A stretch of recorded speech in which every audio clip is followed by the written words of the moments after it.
কত রকম ফিকির করলো, কত রকম বুঝো সুনজায়েজ করলো যে মুসলমানকে ভারতে তাড়াবো। পেরেছে?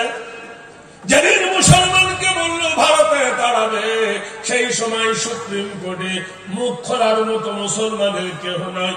আপনারা জানেন আমাদের উচ্চ পদে যারা চলে গেছে তারা ফিউজ হয়ে গেছে। একজন এসেছিলেন, তার নাম হলো হেদায়েতুল্লাহ, রাষ্ট্রপতি হয়েছিলেন।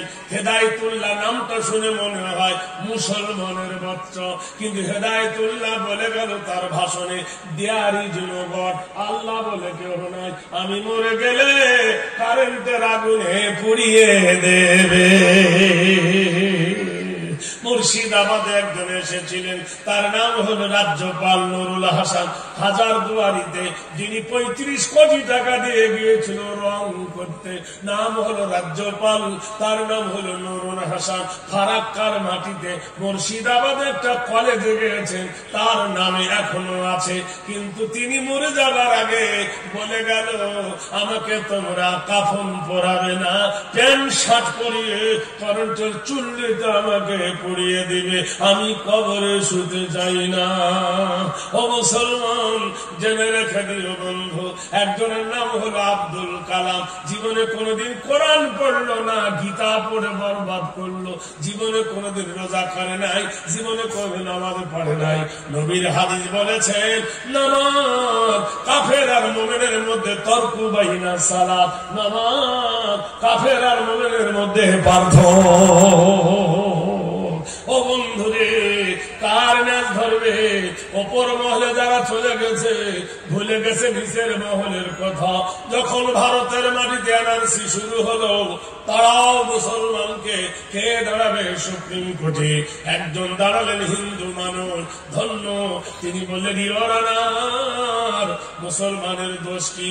মুসলমান গরু খায়। উনি বলে, ইওর অনার, মুসলমান গরু খায় যদি দোষ হয়, তাহলে সেই গরুর চামড়াটা তোমার মন্দিরে কেন ঢোল বাজায়?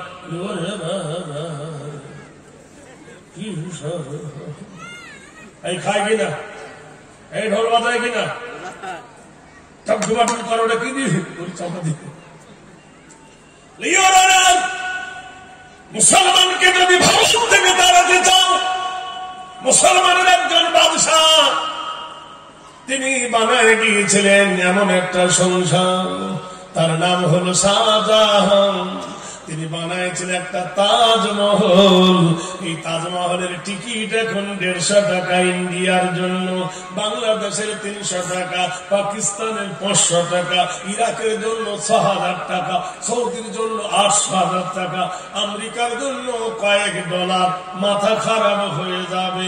যেখানে আমেরিকার মানুষ এসে বিশ্বের মানুষ তাজমহল দেখে, সেই তাজমহলের টিকিট বিক্রি হয় মাসে 8 কোটি টাকা।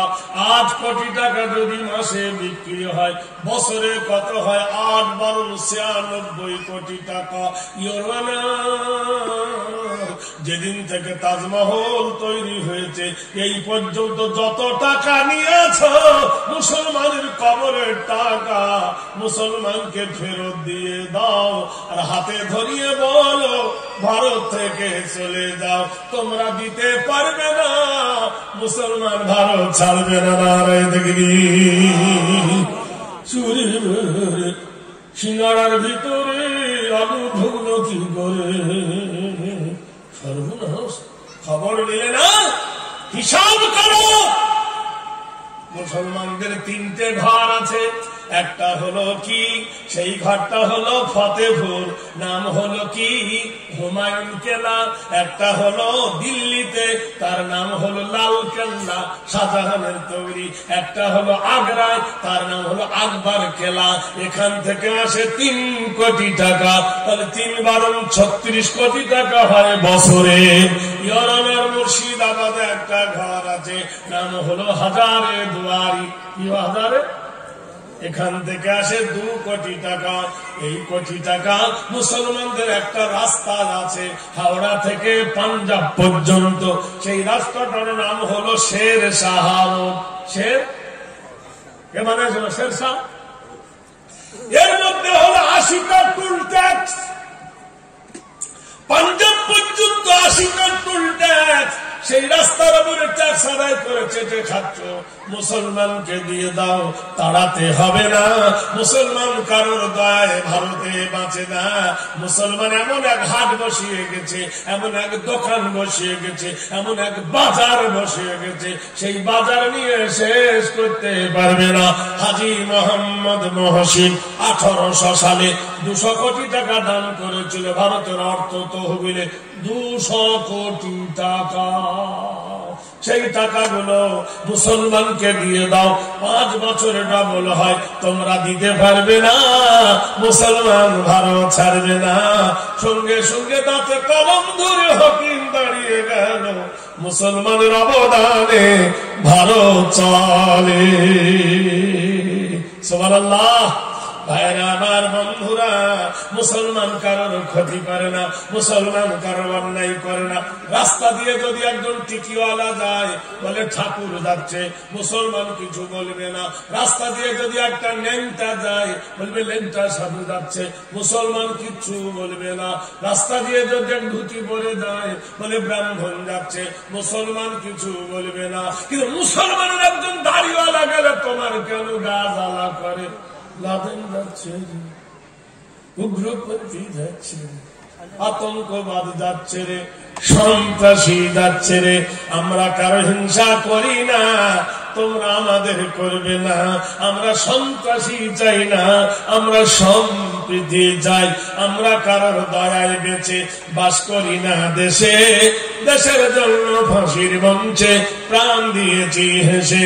ধর্মে মদের হাত দিও না, জানাই অনুরোধ, নইলে মোরা রক্ত দিয়ে করব প্রতিরোধ। নারায় দেখবি। আমি এতক্ষণ আপনাদেরকে ছোট্ট একটা ভূমিকা শোনালাম। ভূমিকার পর্যালোচনা শেষ হলো। আসুন এইবার একটু সমীক্ষা শোনাবো। সমীক্ষা শোনার পরে ওয়াজ, তারপর নসিহত। কিন্তু শীতের রাত তো, আমার সময়টা খুব কম দিয়েছে, কিন্তু উপায় নাই।